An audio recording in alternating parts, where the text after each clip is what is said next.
that I have authorized you is one time. I do not know how many times you have been to China. My understanding is you have been to China talking to the Chinese government for 6 times already. Yes. And And that you have met them 15 or 16 times. For Yes. what reason? We do not know. Are you becoming a fifth columnist of the Chinese in this country? The Senate President is not privy to the backroom channel talks, and I'm not obliged in any way to I think you divulge. have a duty to inform the people. I'm not.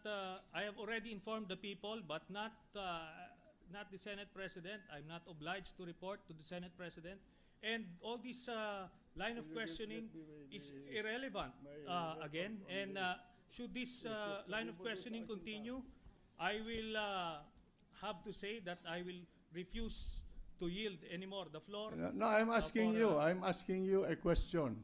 You went to China. You asked the ambassador of the Philippines there, Madam Brady, for a meeting, and you said, do not take notes during our conversation. And you called the Secretary of Foreign Affairs a traitor. In fact, you told me that he committed treason. Yes, it was an executive session, and we're not supposed to And I divulge will what's read, happening in you the... want, I will read into What- the record your conversation with Brady But it's and supposed his to notes to the Department of Foreign it's Affairs. supposed to be a confidential matter. It's, Yes, but there's nothing so confidential. even in the executive meeting, cabinet meeting, in the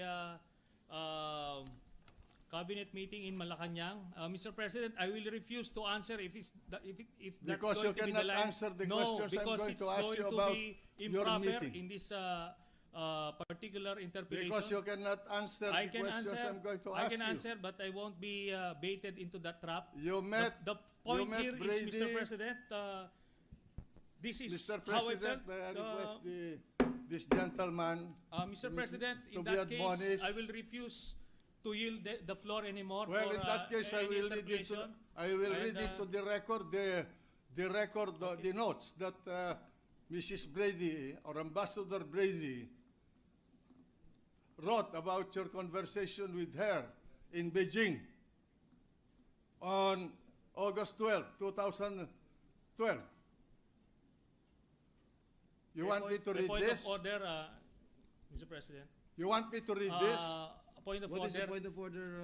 The gentleman the from Bicol? Senate President may reveal sensitive information pertaining to foreign relations and national security, and I believe it is out of order in You this do not teach me what session. the parliamentary proceedings. I'm not answerable to anybody There about is a what point I of say order, in this hall. Mr. President.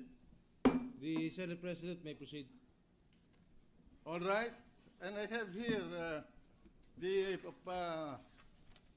white paper that you've been writing about the Secretary of Foreign Affairs.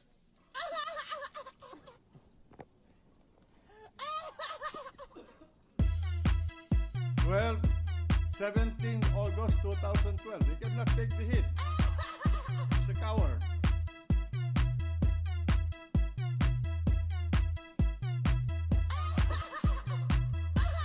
Well, 17 August 2012. He cannot take the hit. He's a coward.